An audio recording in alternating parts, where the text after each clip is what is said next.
Hello, and welcome to another edition of What a Week right here on this particular station, which I've forgotten. Listen, I'm having one of them weeks, people. I'm having one of them. Have you had one of them weeks where, you know what, you even forget your own children's names?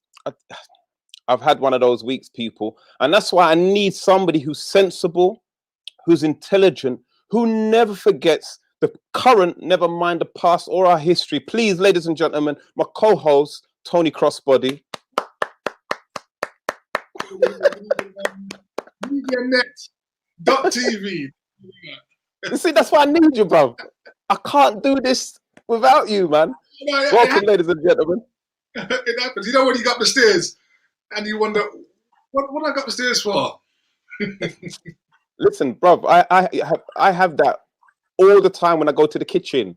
Like, I'll go to the kitchen and I'll open up the fridge and I will just like, hold on, I want me to come inside here before I get.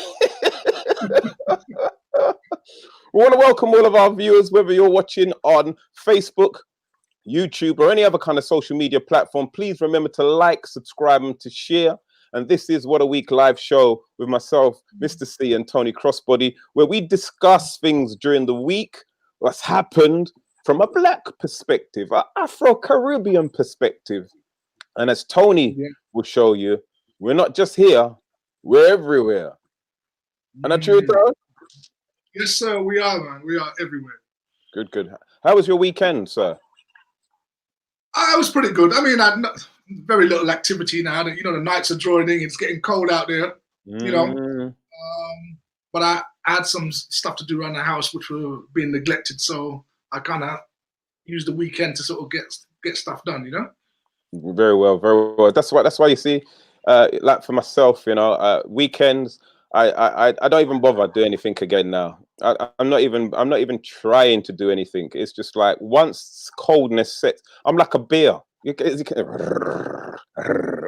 I start to hibernate when the weather's like this, man. I don't want to do anything. Good to see our listeners already making comments. Denise Richards says she made porridge once and used vinegar instead of. Oh, you've got the same kind of illness that I have. Wow. How did it taste, though? How did it taste? Claire says, evening, Mr. C and all. I forgot my two children's names all the time, so glad it wasn't just me. There you go. It's not just me. It's we. Oh, man. We had a week of splendor. We'll just kick things off to say that on Sunday, the London Borough of Brent, who happens to be this year's London Borough of Culture, had an absolutely phenomenal festival, a reggae festival, celebrating the history of reggae music and its journey through the London Borough of Brent. It was on for 7 hours, from 12 p.m. until 7 p.m. If you missed it by any chance, it was called No Bass Like Home, and it's still available to be watched on YouTube. So again, make sure you check that out. There's some fantastic artists, Tony. I don't know if you managed to catch any of it at all. Unfortunately, no, I didn't, to be honest, but I'm going to look at it now. I got that and the Small Axe to catch up on. Oh my gosh, you've got to watch Small Axe, man. For those of you, again, who didn't manage to watch Small Axe, that was an absolutely fantastic first one of 5, I do believe, from award-winning filmmaker Steve McQueen, who used Small Axe as a window into the Mangrove 9. This was again Frank Critchlow and Darcus Howe's story of how the government in this country tried to do some unsavory things way back in Ladbroke Grove, and it was their political journey of trying to free their names. But I'm not gonna let you know anything what happens. You're gonna have to watch that. You can watch that on the BBC iPlayer. As I said, it's a series of 5, and next week's one on Sunday at 9 p.m. will be called Lovers Rock. So yes, I heard. Any good memories from Lovers Rock for you, Tony? Oh, bro, just the amount of dances I got refused, which I still haven't got over, 30 years later. Wow, wow, that's deep, man. That's deep. And My you know what? I'm a broken man to this day. And you know what's hard, Tony, is that those women who've rejected you. Right. Even now, some of them haven't realized that they rejected their future husband. Right. Or they probably think, yeah, well, that was a good thing I rejected that guy. No, but in those dances, mate, that's where your self-esteem was built. You know, that's where your self-esteem was built. That's where your confidence was manufactured. You know, and you had to go through. That was a ritual for all young men. You know, you know the ultimate course in bravery, going to ask a woman that you don't know for a dance.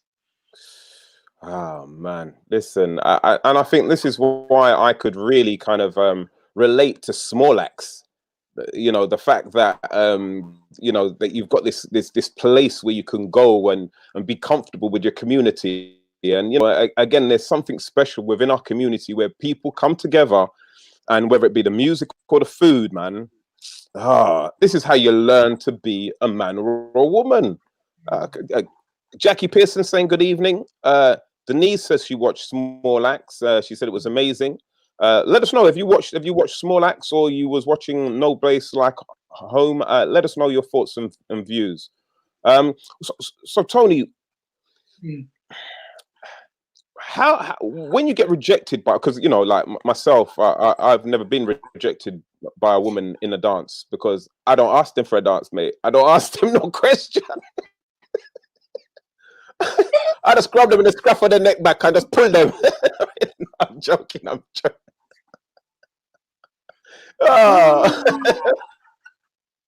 Some of the big ones I use two hands. I'm playing. So how does that affect your self-esteem when you're refused a dance by a woman? Tony, how do you pluck up the courage to go and ask another woman for a dance?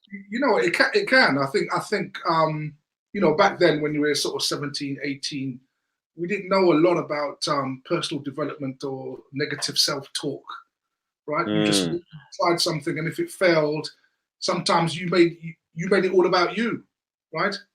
And not the circumstances. And you know, we had to learn how to brush things off. Like, don't take it too personal, don't take it too serious.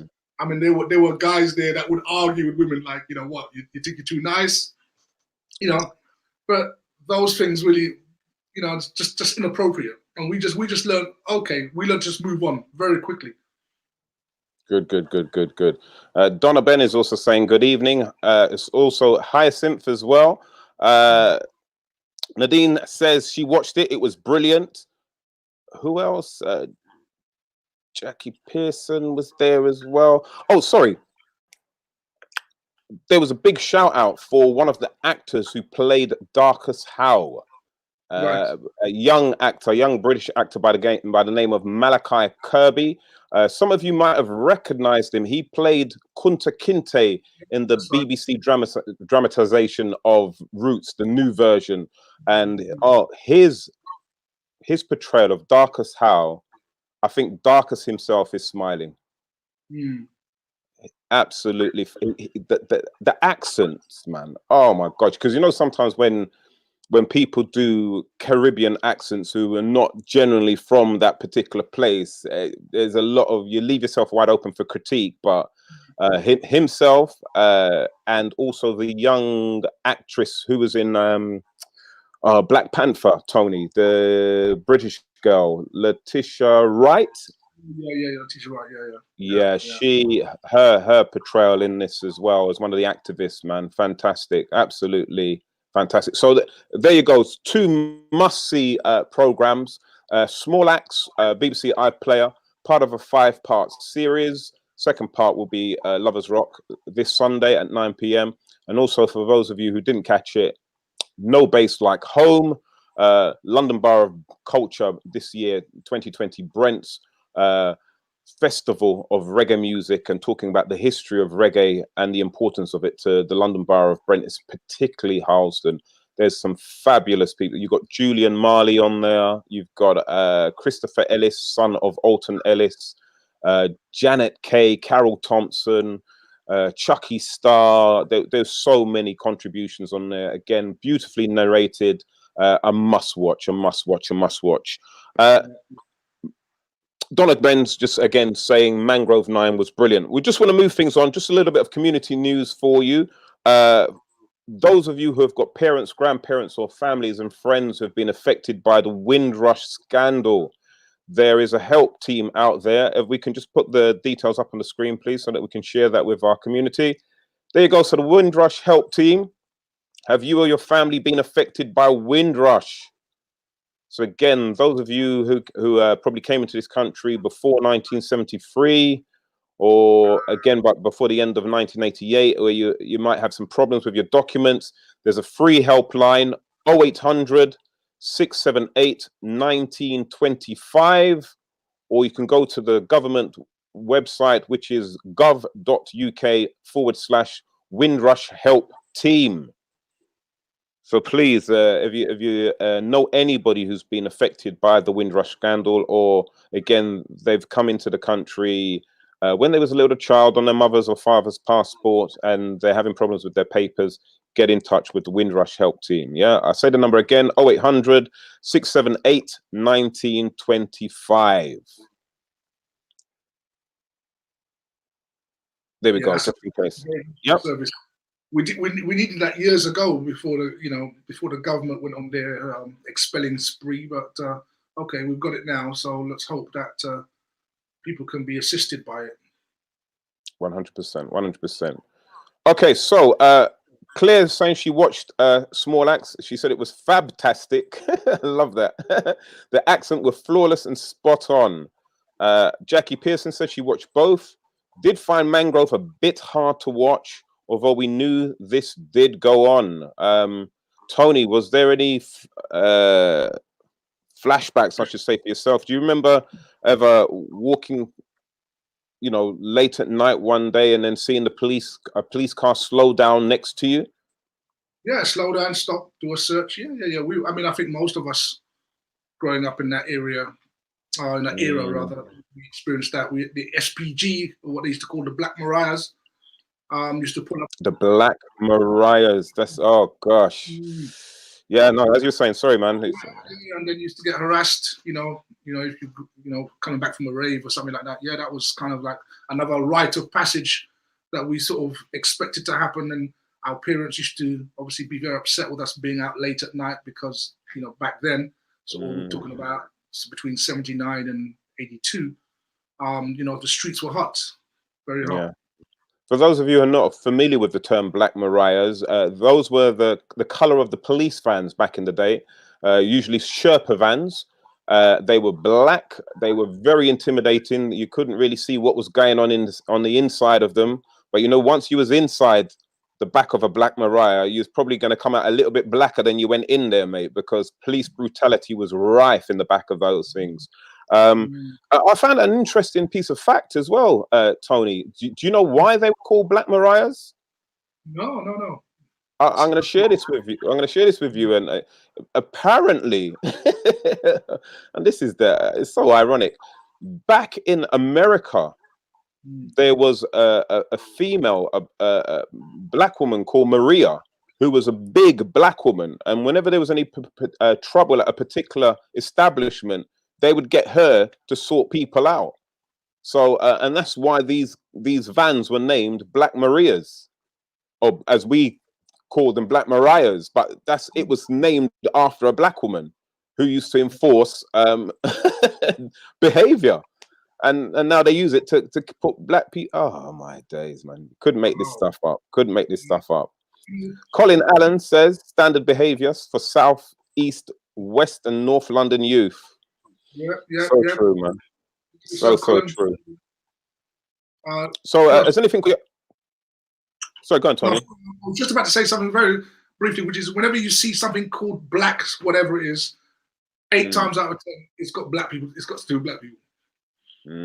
True. So, has anything caught your eyes in the news this week at all, Tony? Well, just the stuff that we've got lined up to talk about. I believe that there was an issue earlier this week, wasn't it, about the church Oh my that gosh, yes. got Thank you for invaded? reminding me, Tony. Yes, Yeah. wow.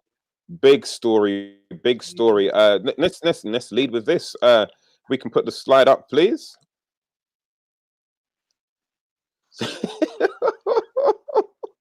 So here we have the police are turning up to church now, ladies and gentlemen. Pray me. Police stop a lockdown bursting service at a London church. Wow. Wow, wow, wow. So apparently around about 30 worshippers had gathered in this church in Angel in North London on Sunday. And the police turned up to tell them, no, we don't want any singing about the Lord, talking about the Lord. What is going on in this country, man? You know, I mean, the thing about it, you know, this country used to pride itself on being Christian, right? A church-going nation. But for the last probably 3 or 4 decades, it's probably lost all vestiges of that now. And when police stomp into a service, a church service, and break it up, I mean, people were getting baptized, and they went in there and just stopped that. You know, I think there was a bit of a standoff, and then there was some sort of compromise where the pastor was able to come outside and finish the service, or some sort of nonsense like that. But you know, the fact that police can just jump in there and you know, just stop and say, well, it's the law. You know, you've got 30 people in there worshiping God. Like, all you have to ask is, well, how long is the service going to be, right? Ask, well, we've got another half an hour, 45 minutes to go. And so, well, you know, it's the law that we don't really, but allow it, you know? Going in there, all and stuff. Now, you know, police are going to make themselves the enemy of the people if they carry on like this. Come on. Yeah, I mean, really and truly, they should be looking for the devil pedophiles rather than looking for the church-going Christians. But I suppose playing devil's advocate, I could kind of understand when why they didn't give them any time to, because you're in black churches, and when you say like how long is the preacher going to be going on for? Half an hour. It's not the truth. All the parishioners are glad that the police came and broke it up, man. Yeah, and probably the police after witnessing Meghan's how the pastor went on at Meghan's wedding. There's like they're not taking any chances, mate. Yes, Donna, I agree with you. I bet they were social distancing. 30 of them, and they were properly. They were observing it, and the police said, "Well, we don't really care about it." Well, Pastor Regan, he spoke some very, very strong words for them. He said that at the end of the day, we serve a greater law than the police. And again, you know, he stated a lot of common sense. He was talking about how, you know, how can you go to garden centers? How can you go to restaurants? How are some people going to pubs? But yet, you know, at this time where people need something spiritual, something a little bit, you know, closer to the creator, which is church, why are we being denied? So again, what's happening with yourselves, listeners, watchers, viewers? Is your church service secretly going on still? Have you, you know, those of you who go to church, are you having the same kind of problems which this church is having? Just know, or you're having kind of just worship by yourself at home. How are you dealing with this? If you're used to going to church like every Sunday, I can't imagine what it's like for you with, you know, not being able to have that fellowship. Tony, are you a church goer yourself, or? No, not really. But I do understand. I have some friends who do go, and they can't go now because of restrictions. And I wonder, to be honest, whether that removal of, you know, the basis of getting your strength, i.e., in a community of other worshippers, is a way of sort of, you know, keeping that fear going. Because, you know, people go to interesting point. They encourage each other and they say we've got to stay strong and so forth. But you take that away from them now, and now you isolate them. And that strength or that courage that they would have had to be able to see this thing through is now that much weaker. So I wonder if the government sort of know this, and they, because it's across all faiths, isn't it? It's all the Muslim faith, across Christianity in the churches. None of them are allowed to gather to worship. Yeah. And you know, I think that's a very, very good point. I didn't even think about that, to be honest with you, Tony, because like the support system that these churches and these whichever kind of religious fraternity you want to talk about, that they do have that kind of caring side to them where they look after each other. Again, I remember from when my mum used to take me to church when I was younger. And one of the things what I absolutely loved about my mother's church is that, if you came to my mum's church as a stranger, after the church service in the hall, they would feed you.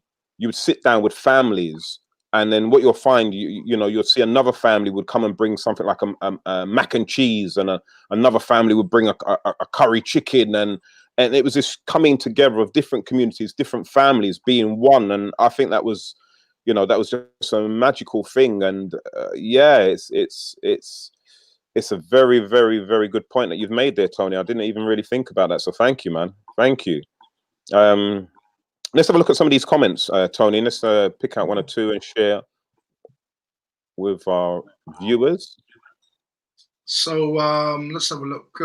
Colin says, with regard to the police, he says they have been the enemy of the people, right, for as long as I've been alive. Well,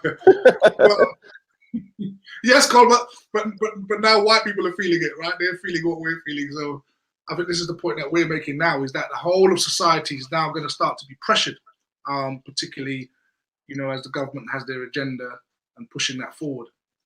Good. And also the comment there from Leslie as well, please, Tony. So, hi guys. I log my parents into their church service on Zoom, right? It's okay. So I log my parents into their church service on Zoom every Sunday. It's amazing how they get over 300 people worldwide. Yes, amazing. Wow. So church has gone digital. It's gone digital, yeah. And I think most of them have. Most of them have, because obviously there's no other way to gather together in order to worship. So what do? But it's not the same as that person-to-person contact. It's not the same as hugging your brother or sister or shaking their hand and sharing words of comfort. Well, the thing what I want to find out though, Tony, is that because I've seen on some pagan Zooms where people have been holding dances and people have dropped sleep in the dance. So I'm wondering if are people drop sleeping in church services as well on the Zoom? I would imagine that there are a lot of cameras turned off for the church one. Yeah, I would imagine so. That people choose just to listen as opposed to be seen. In case anything like that happens, or maybe they can't be bothered to put anything on, right? They decided, well, let me just listen to the service rather than be seen by the service. Well, and you know what? To me, this is why I think certain things don't make sense. Why are clothes shops still open? Nobody's buying no clothes. You ain't got nowhere to go. You know what I mean? The only thing that any clothes shops are selling is just pure tops, because trousers and skirt now wear again. No. Like, I know you, Tony, you're like me, that you just got a top on, just boxer short. Yeah. Boxer short, and come on. I can't even stand up to go and get some water. I got to go like this, right? Same here, my brother. Same here. All the ladies who bought all them wonderful dresses that they used to rave with, all the £400 shoes and all that. all that might have to sell on eBay now. Yeah. Don't worry, man. You get a chance to wear them again. Final, Alison is saying, my church has been doing virtual services for at least 4 years to assist with housebound parishioners. Wow. So it looks like the church has been online, been doing the digital thing long before lockdown. So well done. The church is okay, really good. Talking about good deeds. Oh my God. What do we have to do in this country as Black people to get the message through to the Daily Mail? Marcus Rashford, a wonderful young man who's done so much for underprivileged children in this country, and yet again the Daily Mail goes after him with headlines like this. Please show this. Yeah, you know what, Tony, I think you're right. I think, can we get a collective kiss teep from all of us towards the Daily Mail? Yeah. I mean, the Daily Mail has a history of building people up, right, only to tear them down afterwards.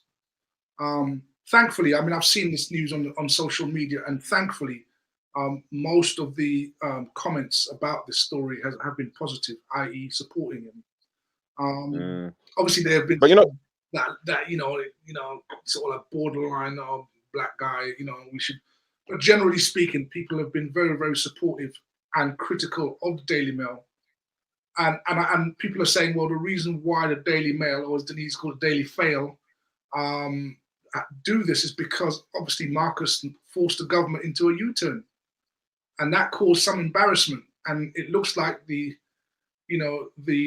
journalistic arm of the government, which is the Daily Mail, is now going after him by pointing out that the man's bought a few houses which he's renting out.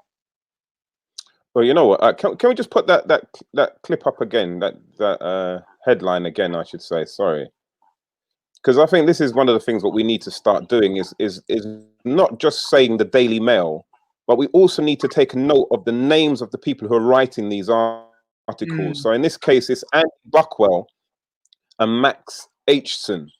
And I think what we need to do, we need to have a little record now of the type of comments or the type of stories that Andy Buckwell and Max are writing, and seeing if there's a common thread of hate and this kind of rhetoric kind of targeting our young superstars. And if these guys are the ones who keep on writing these stories, then really it's not just about the Daily Mail, it's about these individuals, and they must be held accountable. So I think what we need to do is now we need to home in even closer on who actually is writing these articles. And again, if you know these two individuals, or you know any stories about these two individuals, please send them to us. But it's just quite sickening, though. The implication of the story is oh, well, Marcus has enough money that he could feed the kids. Yeah, right? But that's not his duty. It's not his job to feed the kids of Britain. Yeah, he's going above and beyond what most high-profile footballers, entertainers do, which is highlight a problem in his country, right, for children, regardless of background, that they are suffering, and the government needs to do so. The government finds billions of pounds to fund vaccines and PPE and all this sort of stuff, right? And a lot of the things that we end up questioning is why are they spending all this money? But for children who need meals, no, that's not a subject that's very close to the government's heart. Well, definitely. I mean, again, it's considering that they've increased their allowance as well for MPs, so it is just an absolute Mickey take. Honestly, a very good point from Donna Ben. She says the news are taking the Bertie's kiss my teeth, putting his personal information out there for the world. I mean, for what reason? Very good. Like actually showing one of the houses that he's purchased. Again, that is just like anybody who's bad mind now can target that young man's property and destroy it and vandalize it. Why do that? Why do that? Why do that? Indeed. But listen, Marcus Rashford called them out. Absolutely explained exactly the reason why he's bought the 5 houses at the beginning of the year. He's looking to. He realizes that even though he's in a privileged position as a footballer, earning decent amount of money, his life, he may not be playing football all of his life, so he needs to secure his future now for himself and his children. So he's decided to start investing in property. And I'd rather see him invest his money in property than see like a lot of these young footballers just spending their money in nightclubs and just buying bottles of champagnes and 17 cars. And well done to him. I think he's a grounded youth, man, and I think he would just keep rising and rising. And there's nothing what the Daily Mail, the Daily Fail can do to affect his bright future. So let's give Marcus Rashford another round of applause, man. Come on. Yeah. Let's celebrate our young kings, man. Our young kings. Yeah. Definitely. I just want to say, Jackie was saying as well, what he does with his money is his business. He's not selling drugs or theft or anything from anybody. Exactly, Jackie. Absolutely, exactly. Colin makes me laugh. We did it take 2 people to write that article?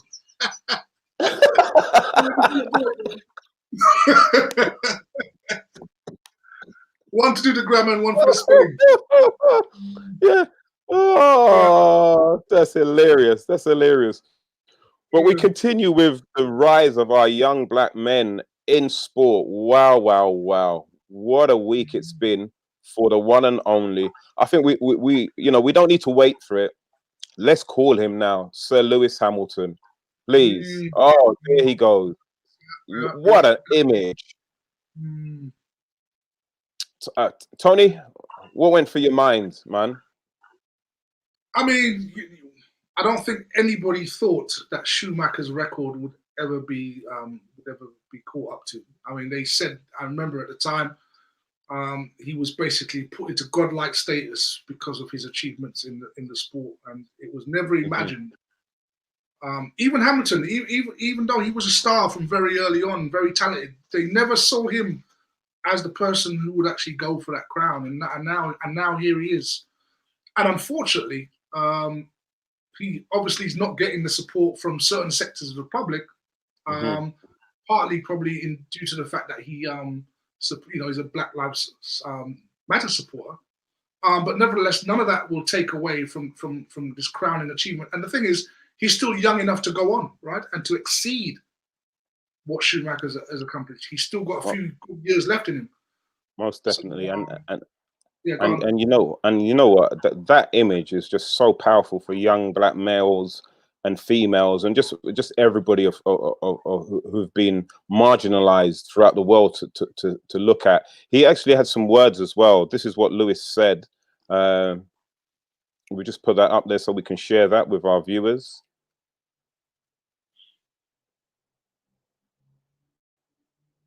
Not to worry, we haven't got it. But again, I think that Lewis Hamilton is sitting on top of the world at the moment.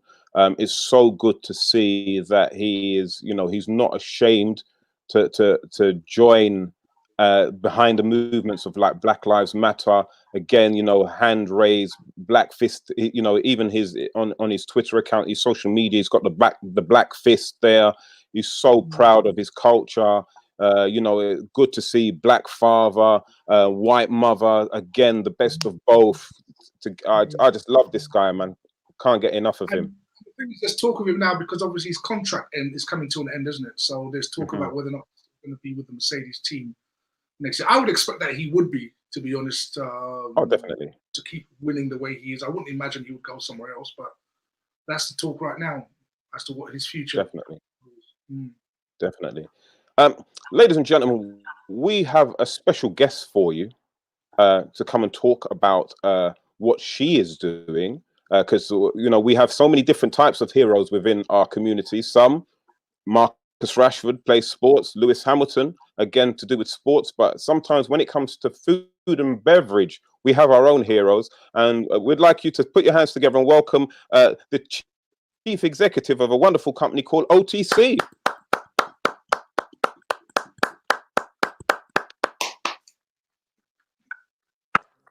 So here we have, ladies and gentlemen, Shirley. How you doing, Shirley? Welcome.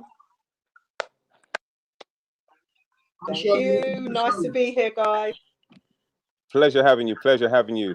So Shirley, we can see that. We can see that your company, OTC. What does OTC stands for? Good question. So it has several meanings. Okay. So OTC the O stands for my first son's name, which is Amari. The T stands for Tyrone, which is my second son's name. And the C stands for my nephew, who's named Corey. Also, the drink can be sold over the counter, as you know. I used to work in the city of London. So my background is in financial services. So that's owed to my time in the city for over-the-counter trading. Also, organic traditional flavors, concoction, sorry. And it's also original tastes of the Caribbean. So, and you can add on whatever. So yeah, those several meanings. Well, listen, if you put as much effort into the ingredients into your drink, I know it's going to be beautiful. That's a fantastic explanation. So how long has OTC been operating from, and most importantly, what made you come up with the idea? So we have been trading for just over 2 years.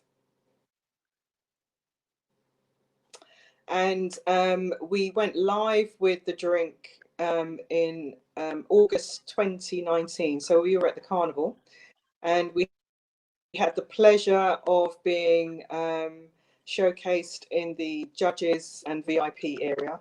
And I think a lot of people were surprised that the drink was actually created by a Black person, which is quite interesting. Oh, It went down very well at the carnival, and yeah, it was really, really good. But the idea, to answer your second question, the idea came from it was my father's birthday, 2017, and I just finished a contract in the city, and I thought I don't want to go back there now, so I wanted to look at doing something different. So I was at the party, and clearly, you know, our generation's parents, they make the drinks and everything like that. And I was looking at it and I was thinking, you know, all of the drinks were coming in these, you know, remodeled 5-litre bottles of plastic bottles. I mean, the drink tasted good, but the presentation was just poor. And I thought to myself, there's got to be some other way of actually recreating the drinks in a premium bottle, same flavour as what your grandma used to make at home. Because I know I'm not going to grate ginger and soak it, and neither are our children. There's absolutely no way that on God's green earth that the next generation are going to stand there boiling up sorrel, mixing it up and adding this essence, and it's not going to happen.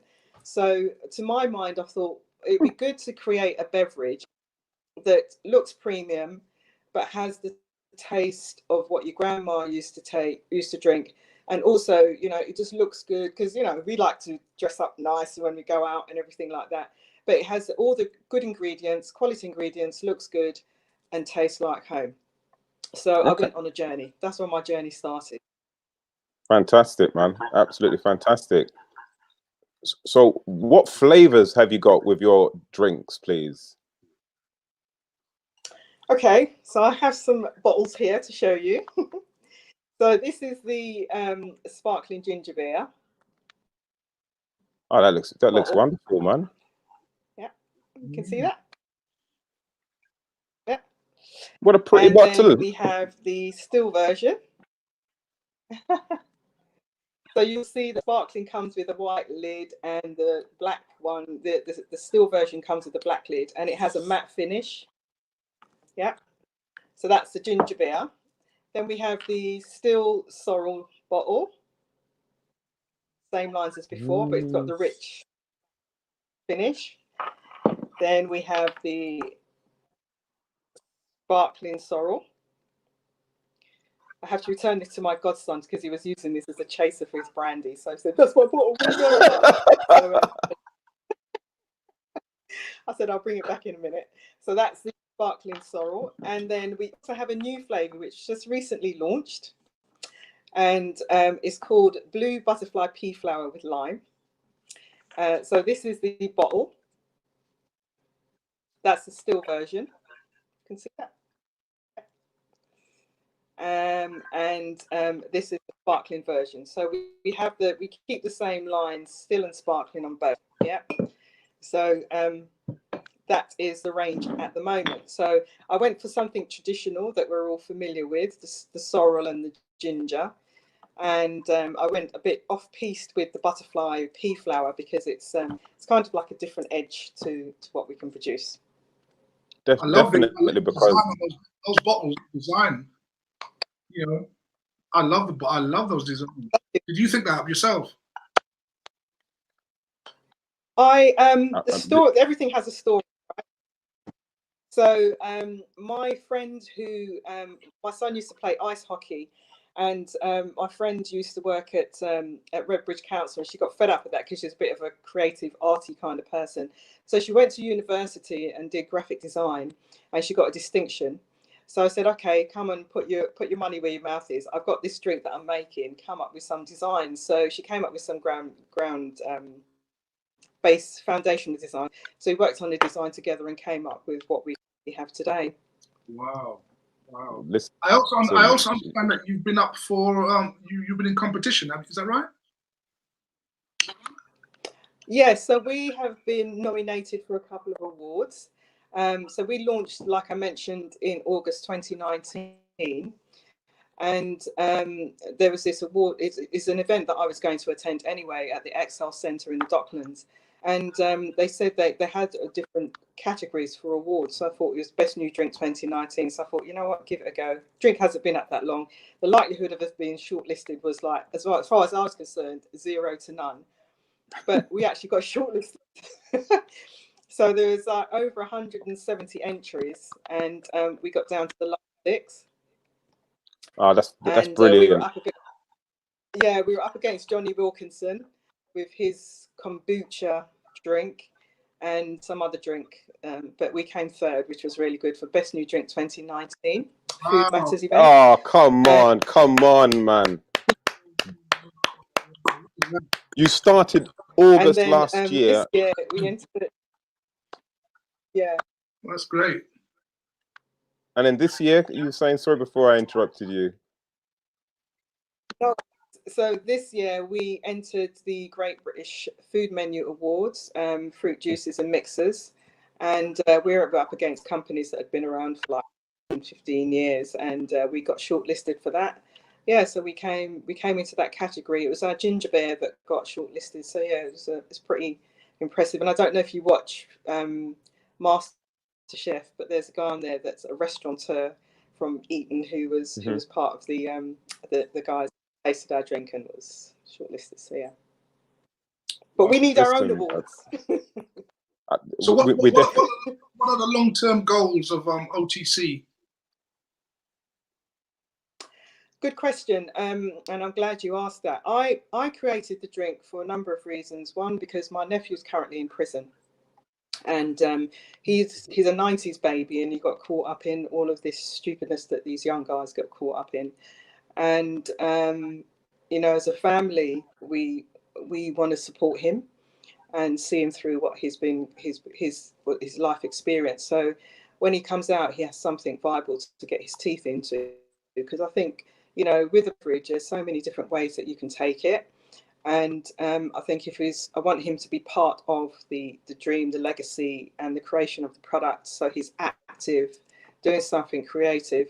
You know, and if he's driving around and he's got a box of OTC in the back of his car, it's not going to be an issue if he gets stopped, because I know he will be. But it's about creating a legacy for him, and also for our young men that are out there doing all of these stupid things, and getting them into something where they could do something more creative, and seeing that it's possible to you know, take an idea that's in your head and make it into something real and successful. And then ultimately I want to have my own bottling and manufacturing company, so I can employ the younger generation if they're interested in working, because it's not easy. It's very hard. It's very hard work. My mother always says to me, work smart, but it's hard work. You know, it's not something you can just sit on your backside and do. You have to put effort into it. So the longer term goal is to employ our younger generation, have my own manufacturing company. We are actually going global, because we're talking to distributors in the US. We're working with Jamaica as well. We're looking at Jamaica, and also Nigeria. So we was in Africa, Nigeria in yeah. March. So yeah. So we're looking at Brilliant. Africa as the next frontier for us. I just want to backtrack slightly on what you just said there. So I wanted to know, what was your nephew's response when you told him about what you're looking to do, and to include him, even though where he is now, to include him in that journey of your success, and that he's an integral part of it. What did he say? What was his viewpoints on that? I think he was a bit taken aback, because we speak every day. Actually, he was calling me when I was sitting on this, waiting for you to pull me into the meeting. We speak every single day, and I let him know exactly what's going on, and I think it's actually empowered him to get his going through in prison, and be more sensible about his attitude whilst he's in there. It's not easy. I know prison is not. I've never been in prison myself, but I know that prison is not the place where you can kind of good guy, but he realizes that he's got more of an opportunity outside of those prison walls, and there's something waiting for him, viable, that he can get his teeth into. Yes, he's got his own life that he needs to lead, but he knows that there's an opportunity there to do something positive and do something, you know, creative with the brand. So he's over the moon. He's really over the moon. I've got to say that's probably one of the most heart-warming stories I've heard this year on these shores, man. Shirley, that is just I can't even salute you enough, to be honest with you, man. That is just absolutely wonderful. The whole concept of how you put the company together, from, you know, each letter has got so many different meanings to it. The fact that you started in August 2019 and in the best drinks, you're third is, I can't wait to taste this drink. I cannot wait to taste it, and knowing that it's got such a strong social connection with your nephew and what you're going to do with our future generation, it's just going to make the drink even sweeter to me. So yeah, man. Denise Richards is saying my applaud is so dead. Can't you get at least the computerized applause? So yeah, please come on. I want to see all in the comments. If any of our viewers have got a question for Shirley, please fire away.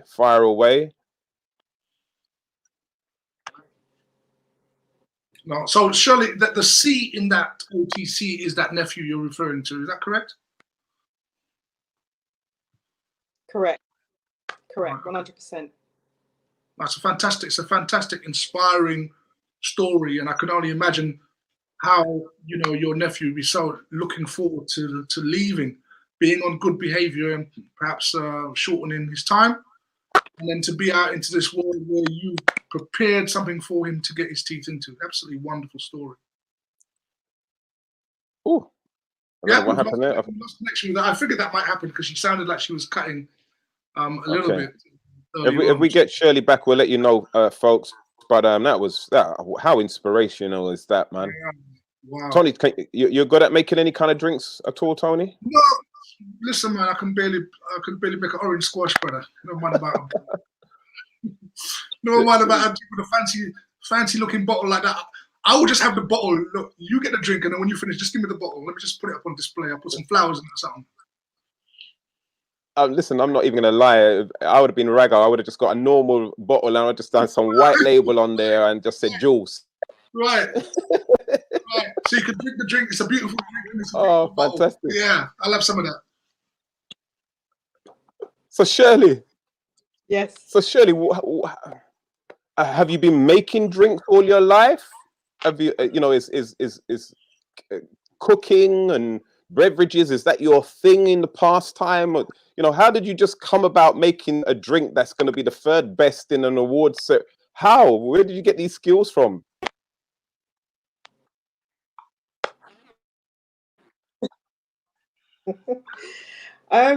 It takes a lot of discipline to make an idea into reality. It's not cheap, but it takes work. And I think the skill set, I didn't go to university. I finished school at 16. I wasn't the best behaved child at school. But one thing I do have is once I say something, say I'm going to do something, I kind of like commit myself to it. And I suppose that's where my discipline comes from. And I've always been a person that once I put my mind to something, I make sure that it happens.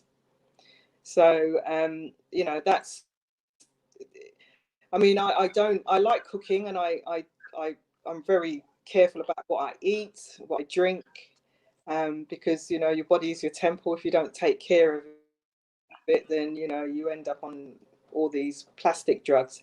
But I believe your food is your medicine, and your health is your wealth. So I just wanted to create a drink that was for the community, but it's broader than that. It's for everybody, that supports a healthy immune system. And if you want to drink something healthy, you want a sparkling drink or whatever, that's why I didn't say it's a fizzy drink, it's a sparkling drink, because it's oxygenated bubbles that we actually put through the product. So we use the same sparkling process as Fever Tree. I don't know if you've heard of it, but yeah, so that's what we do. So it makes the consistency. Yeah. So yeah, I don't make drinks at home, although it is my recipe. I don't make drinks at home, but I do understand what it's like to make a ginger beer at home and create sorrel and stuff like that. I've done all of that, but I wanted to go into manufacturing because I'm used to corporate lifestyle. I've been in the city. I was in the city from the 80s up until the 2000s. So, and I'm still kind of in it now because I still do management consultancy stuff. So, but yeah, that's me really in a nutshell. Brilliant, brilliant. And you didn't even need to go on Dragon's Den to make it good. Come on. Oh my, loving this, man. Absolutely loving it. So if you could give anybody who's watching and is thinking of starting their own business, obviously some people have been made redundant through this pandemic that's happening at the moment, and they might be thinking, you know, oh gosh, what can I do with my life? What 3 things would you say are really important for anybody who's wanting to start, who's watching and wants to start up their own business or has a business idea? I think one of the things you need to do is think about filling a gap. Is there a gap in the market that can be filled by your idea? And if there is, research it and then research it again and then research it again. You also have to understand that when you create or go into business, it's a very lonely place because you'll be up at 2 o'clock in the morning doing whatever you're doing. There's nobody there sitting beside you, supporting you. You have to remain focused, and in some instances, you also have to be blinkered because you're never going to be 100% correct going to market. You have to test the market. So you have to create something, go to market, and then see what the feedback is from your clients.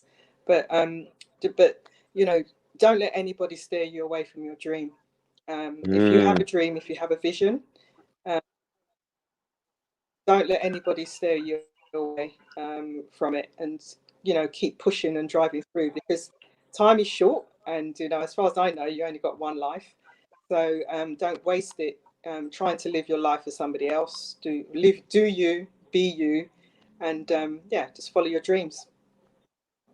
Lovely, lovely. Well, thank you so much, Shirley, for sharing your experience with us. I think a lot of us have been inspired by your story, and you know, encourage as well those of us who are thinking about entrepreneurship, especially during this time where, you know, the job situation looking very difficult. We certainly do appreciate you sharing your experience, and we're hoping me and Mr. C to get a few bottles off here. 100%, 100%. So look, we've got an advert. We do believe this is our first advert ever being shown, ladies and gentlemen. I do believe so. Please, this is our Christmas advert.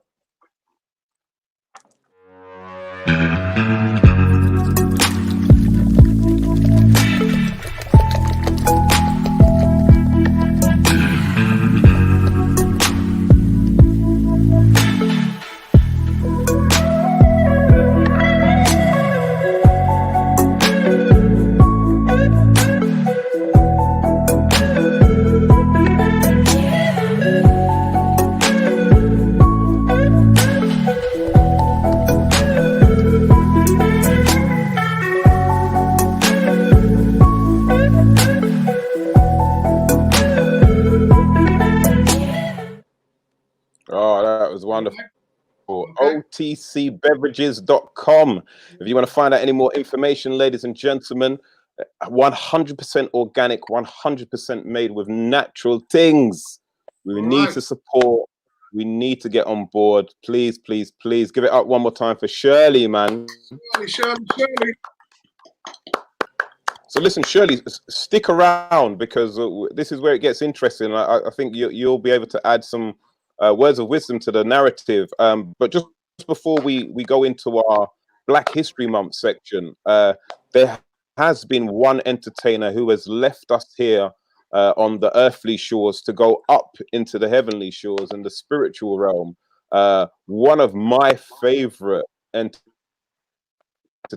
on TV from back in the day, and my mums and my dads and a couple of our grannies as well. He's passed away, the legend, Des O'Connor, man. Oh, man. Oh, Des. Who'd ever sat down in front of the box with mommy and daddy and watched Des O'Connor? Listen. Shirley, obviously you're too young to remember Des O'Connor. It must have been way before your time. Did your grandparents ever speak to you about Des O'Connor, Shirley? Shirley pleaded the fifth. That's very, very nice of you to say that. But you know what? I read that he was up to because he died. He had a fall, didn't he? He had a fall, and that's correct. He didn't recover very well. But up to very recently, him and his old mate Jimmy Tarbuck were touring still.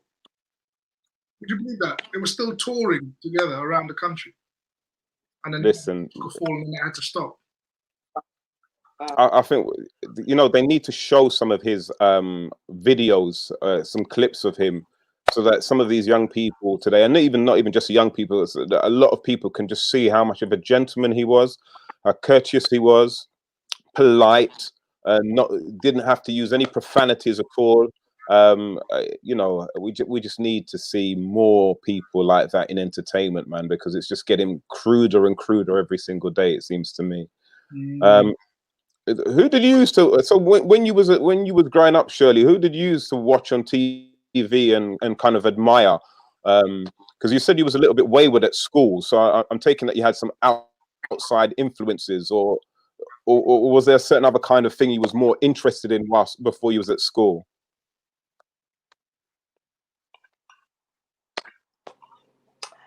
I think most of us grew up with our parents watching cricket, which I absolutely hated.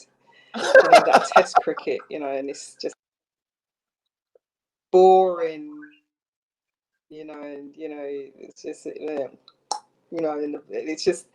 So I grew up with a bit of that. Then I grew up with watching Muhammad Ali fights. My dad was very much into his sport because he used to do weightlifting. So what else? Yes, I used to watch the two Ronnies as well. I used to. I watched all of the 70s comedies. Love Thy Neighbor. That was a bit on the edge. I mean, it would never be shown today. Unfortunately. But I loved those sort of things. I mean, you know. Yeah, I mean, because it was real life, right? Because that was the reality of our parents.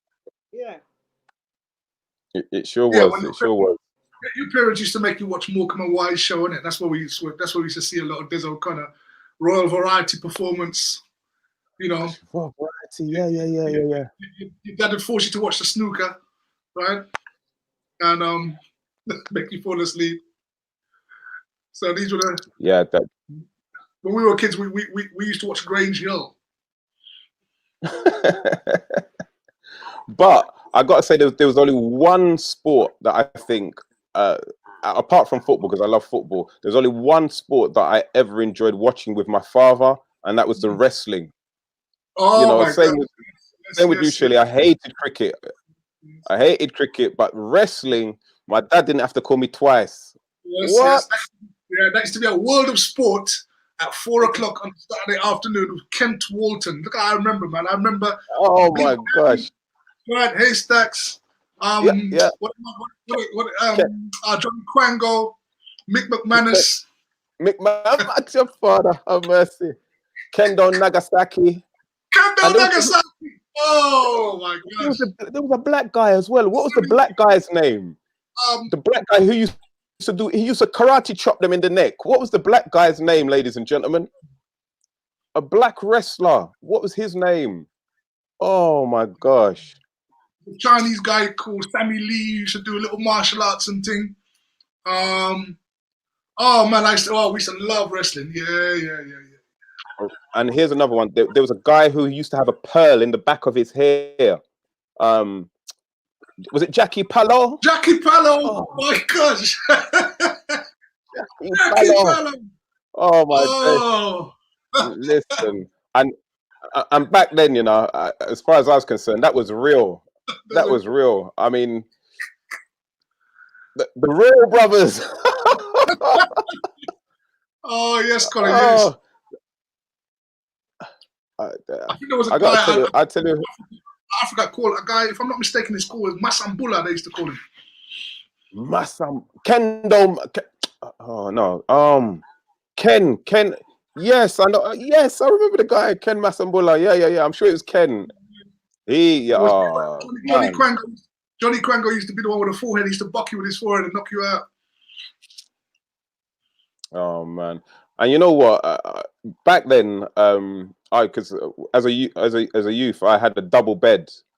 Even though it was just me, one used to sleep in it, but I had a double bed. And when my nephews used to come down from Birmingham, we used to get the double beds, and that used to be our ring, and we used to do wrestling. So jumping on the. And listen, one time I drop kicked my nephew, and he went flying into the wardrobe. Man. My mum beat all of us, literally, but. That was such a big influence, wrestling, man. Wow. Absolutely beautiful. So,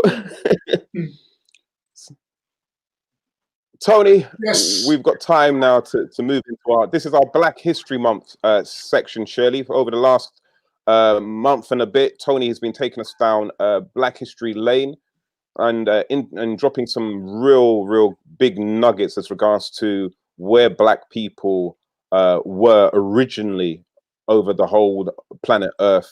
He's taken us to places such as Scotland, Ireland, Germany, Egypt, and we look forward to see where he's going to take us now. Ladies and gentlemen, Tony Crossbody. Okay, so let's touch on something that we discussed last week, because a couple of people texted me and said that they wanted to sort of hear it again, a little bit of what and its meaning towards Black history. So if we can just have the first slide, please. So this is a skull, and the science of measuring skulls is called craniometry. Now, the reason why craniometry is so important is that when scientists or anthropologists find a skeleton, they are able to tell its racial background by the size of the skull. So they are able to classify skull sizes into different terminologies. And the terminology we want to talk about today is this next slide, which is called dolichocephalic. So this is a word I want you to remember if you ever see this around, dolichocephalic. And basically, dolichocephalic skulls are skulls that only Black people have. Next slide, please.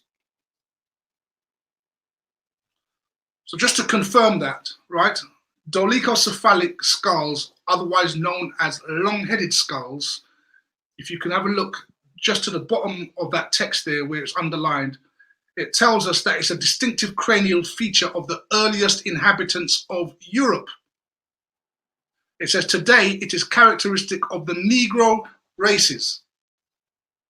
So dolichocephalic skulls were the skulls found in earliest Europe, and Black people were in Europe at the various earliest times. And today Black people still have dolichocephalic skulls, okay? Now, last week, I think we looked at, we saw a little brief video with regard to Cheddar Man. It was a skeleton that was found in the Cheddar Caves, I believe, in Lancashire, and it was reconstructed, and they showed how it was a Black man with blue eyes, and pointed out that he was the earliest inhabitant of the British Isles. If we move to the next slide, I came across a very interesting book written in 1901. And it's called Origins of the Anglo-Saxon Man. Now, again, I've underlined it for you, for those of you who can't see it. But it points out, right? Origins of the Anglo-Saxon race. Race, sorry, yes, forgive me. Just for those of you who's trying to Google it. Right, for the so origins of the Anglo-Saxon race, and it points out, right, that the early typical Saxon skulls were dolichocephalic. Now, what did I say? Dolichocephalic skulls were black. You see, so the historians, the British historians, remember these books written in the 1800s and 1900s don't categorically say black, right, for good reason.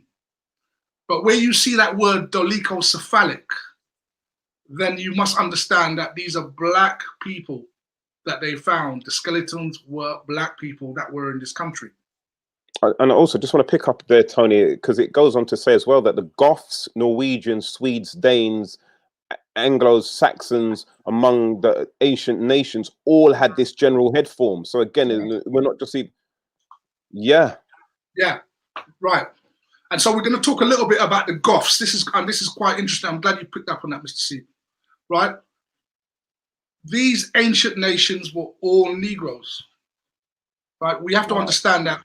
We've been in front of a television since we were 5 years old, watching all these movies like the Vikings, the Romans, right? And it's all these white characters have basically flooded our minds and made us believe that they were the original ancient peoples.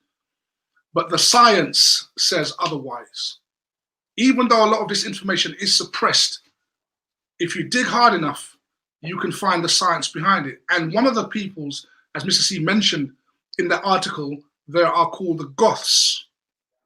Now, why the Goths are very interesting is because the Goths were, especially a people called the Visigoths, they were instrumental in bringing down the Roman Empire. So let's move to the next slide. We'll see that in a second. Right? So the Visigoths were able to capture the Iberian Peninsula. For those of you who are not sure where the Iberian Peninsula is, it is Spain and Portugal, where those countries are today. And these Visigoths, remember, these are black nations, right? Were able to take Spain and Portugal, or the Iberian Peninsula, from Roman rule. But who were the Romans that they took it from? Let's look at the next slide.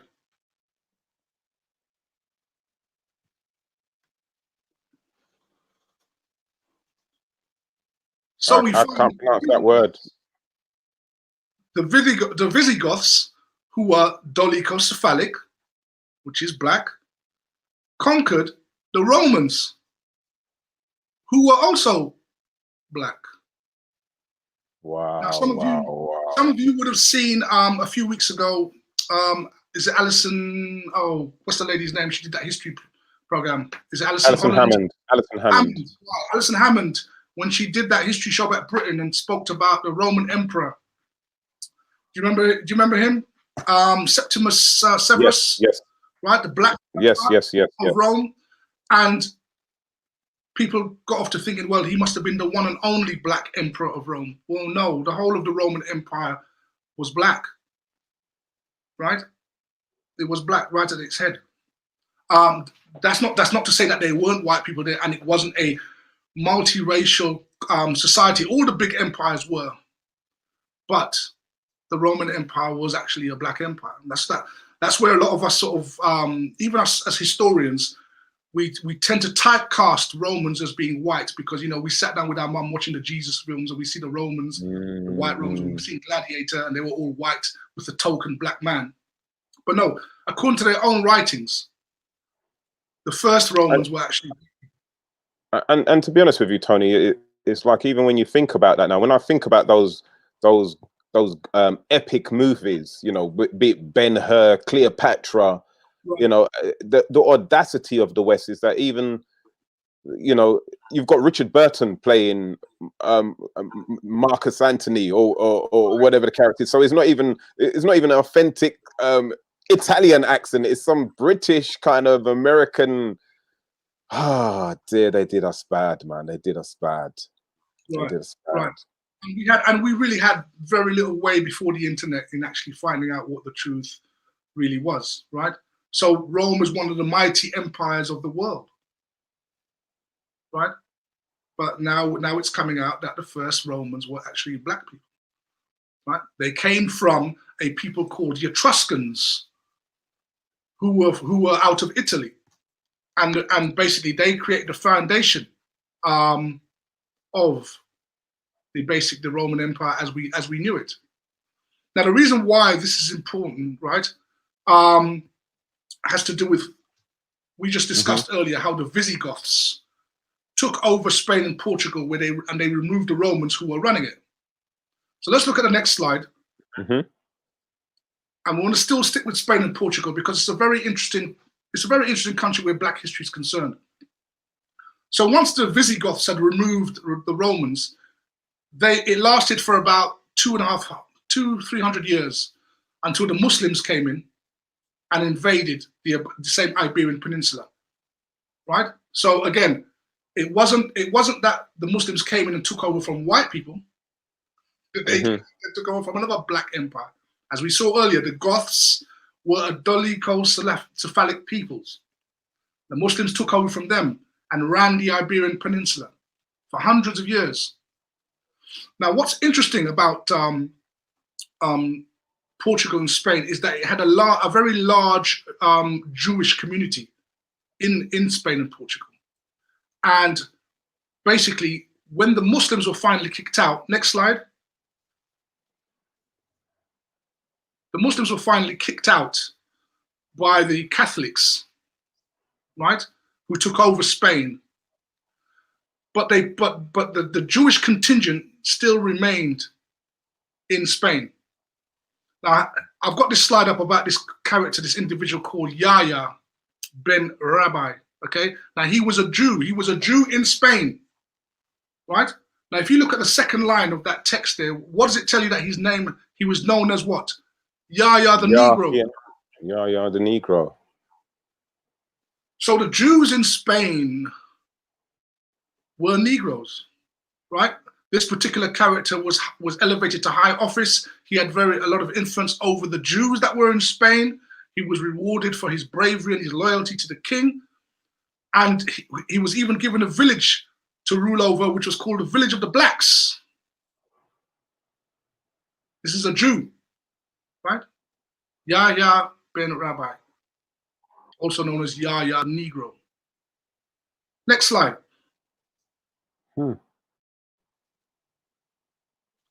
So in the Jewish encyclopedia, in their own writings, the Jews point out, right, that the ancient Jews, right, so in other words, the modern day Jews today point out that the ancient Jews had a skull that was dolichocephalic. What did we say dolichocephalic skulls represent? Black Negroes. people. Black people. See? And what happened is that those Jews basically were forced under pain of death to convert to Catholicism. Once the Muslims were pushed out, they were forced to convert. Many of them did not. And they had to leave Spain, they had to leave Portugal. Next slide. So a decree was put out in Portugal, right, that all Jews must convert to Catholicism and leave the country. Many did, but then they went back to secretly they worshipped, they went back to their Hebrew religion, right? And many of them were caught, killed, their possessions taken away, or they were run out of the country. Now, what's really interesting with regard to these particular people was that they were expelled to many countries throughout the world, right? But one of the places that they went to, or rather they were expelled to, is Jamaica. Next slide. Wow. No, wrong slide, brother. Go back. Go back. Go back.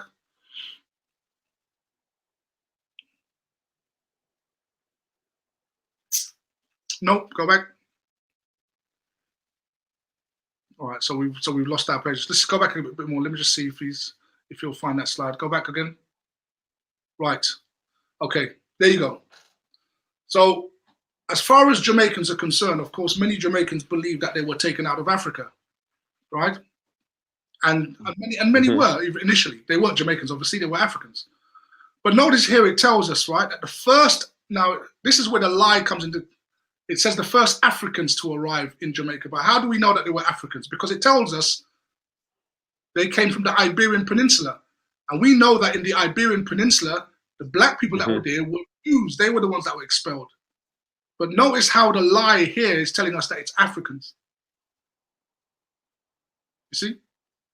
So the point I'm making is that you had these people called Jews. They were in Portugal. They lived there for a very long time. They were forced to convert their religion. They did not.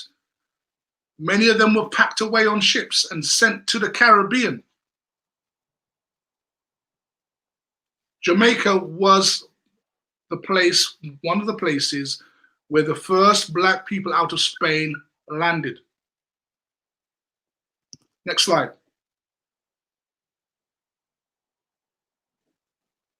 Nope. No, go back. Back. Okay. All right, so go forward one more. Right, okay. So Jamaicans went, the blacks were in Jamaica, right? And they were there for centuries during slavery.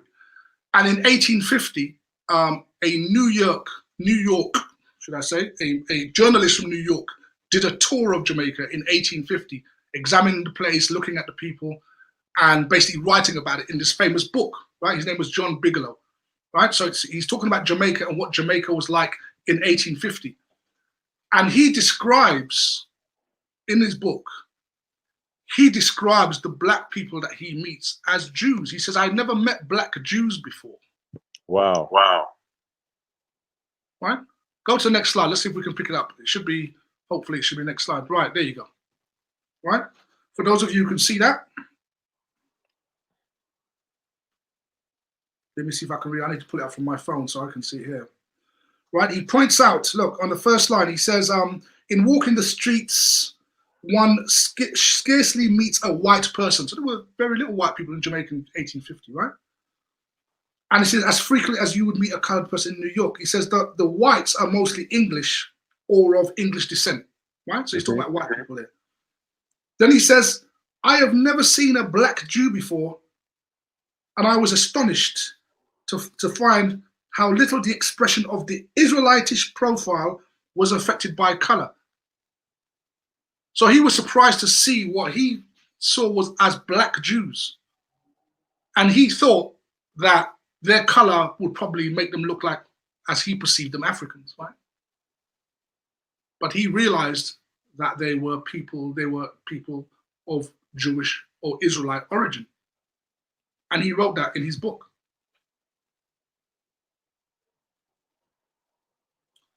However, just in case we think this is a fluke, let's have a quick look at the history of Barbados. Next slide. Sorry, can we just pause there, because there's another line that he's got under there, which is just, he says, what will be the ultimate consequence of this corruption of the African blood in a question over which the wise men of Jamaica are already beginning to scratch their heads? Right. Because you've got to remember, I mean, this is the height of slavery, right? Or just about its emancipation, right? So a lot of these racial attitudes they're there. A lot of these books that you read, you will see that, right? And obviously, in this particular page, obviously the man expresses disbelief because, of course, he was conditioned to believe, of course, that the Jews are white, right?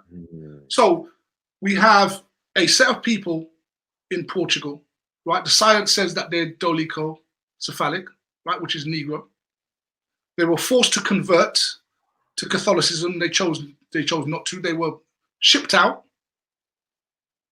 and the first Jamaicans the first blacks that came to Jamaica in 1513 came from the very same place, the Iberian Peninsula, from which they were forced out of.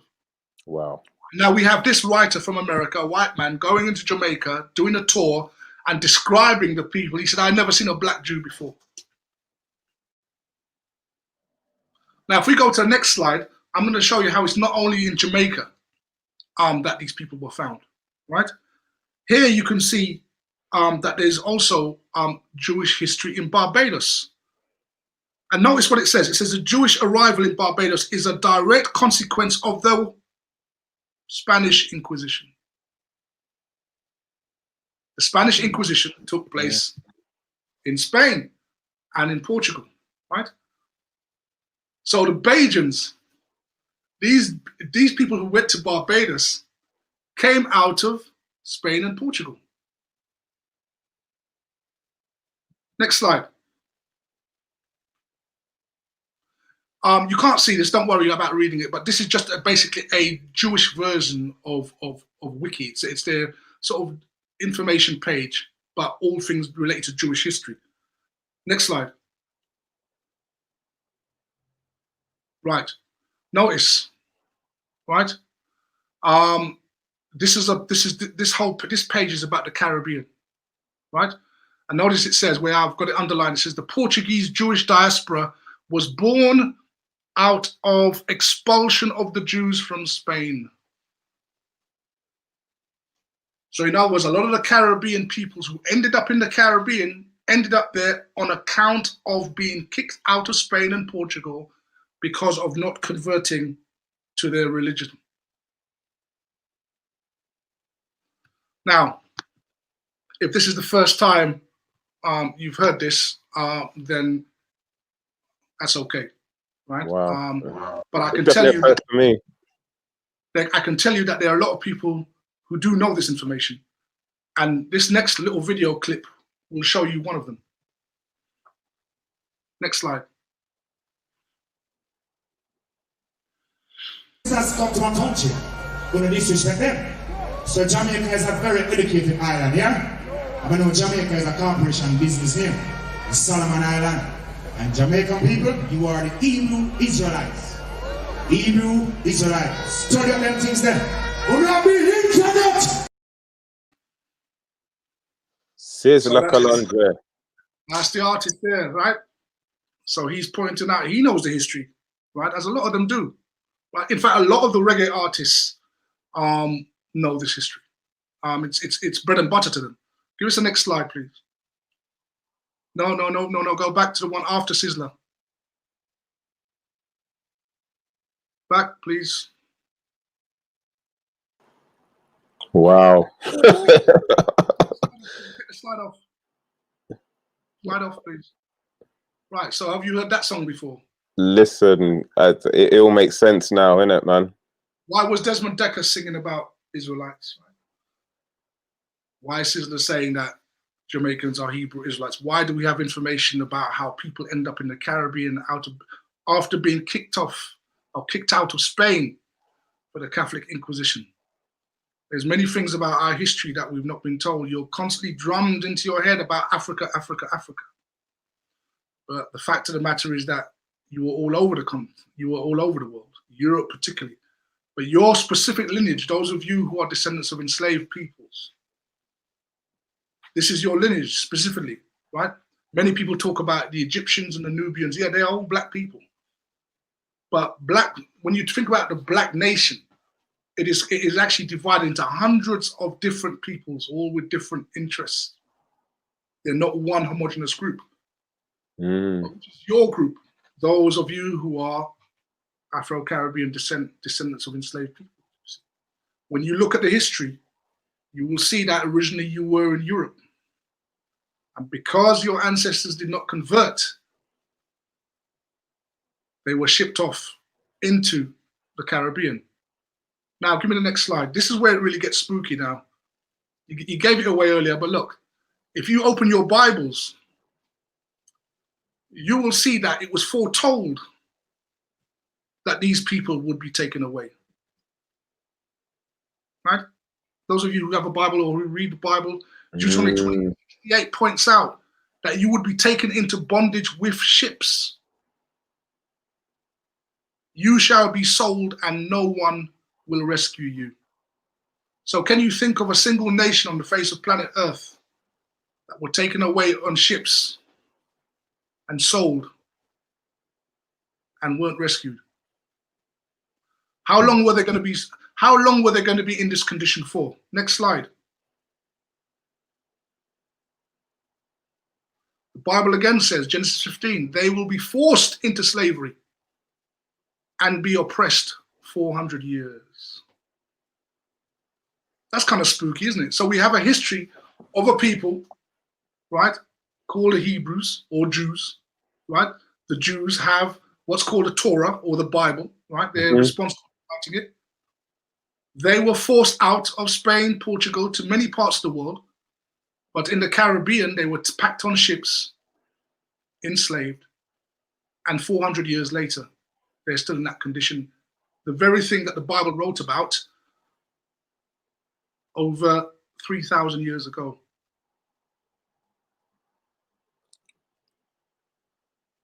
So amazing, Tony, man. Wow. Who are you? Who are you? You're bringing it all home, man. You're bringing it all together, man. So that's it for today. Much to think about, I think. Wow, wow, wow. So there you go. That's some.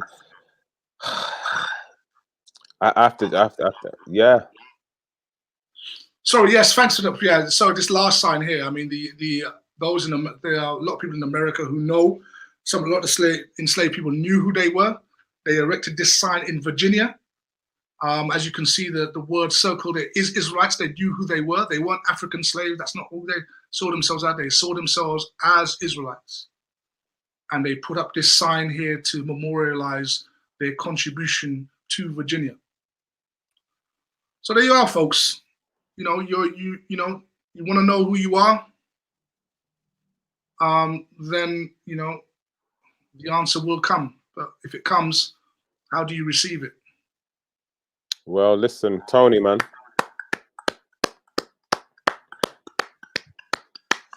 That was masterful, absolutely masterful. I've got a lot of research to do. But my brother, I thank you for taking the time out to going through all of that research, all of that, you know, digging out those clips, man. Donna Ben echoes what I'm saying. Thank you so much, Tony. Our story told eloquently.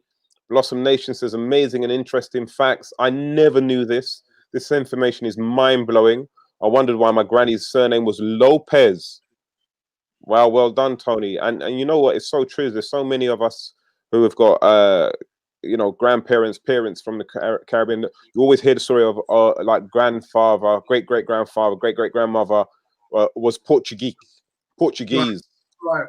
You know, but again, we just assume Portuguese being white Portuguese, not necessarily being Jew Portuguese. When they first came here, that's how they identified themselves, because they were still, remember, Jamaica was still under the auspices of Spain. Mm-hmm. So when the Portuguese came here, they didn't identify themselves as Jews. They identified themselves as Portuguese, so that they could go under the radar and they wouldn't be persecuted. Yeah, well, and of course that plays a big part in it, the persecution, and so again, hence why they drop the original identity of who they are and now adapt to. As we're going to happen probably next year, you know, all of us were saying, well, I'm Caribbean, but next year I'll be saying I'm COVID-19 free. because one thing to remember, you see, we are the people which has had the most change of identity. Yes. You see, we've had the most change of identity of any other people, and currently called Afro-Caribbean. If you examine that name very closely, what you're looking at is really slave. It's a slave journey from Africa to the Caribbean. That's how they identify you, see. But they know what your true origins are.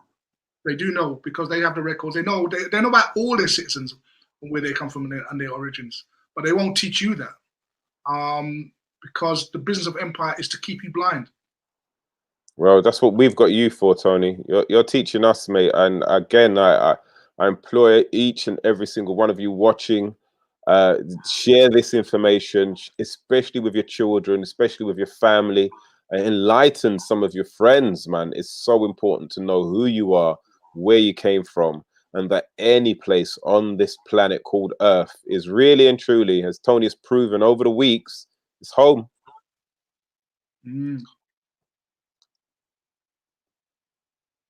We really do run things. Yes, indeed. Listen, ladies and gentlemen, we've gone a little bit over time this week, but again, we didn't want to cut the historical knowledge short.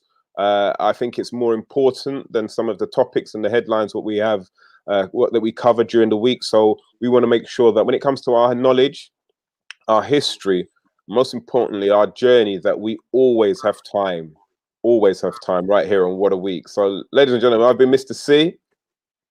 Tony Crossbody. We want to say to each and every single one of you been watching on whatever kind of social media platform, please remember to like, subscribe, and to share. But most importantly, we catch you next week on What a Week right here on MediaNet TV Live. Take care. God bless.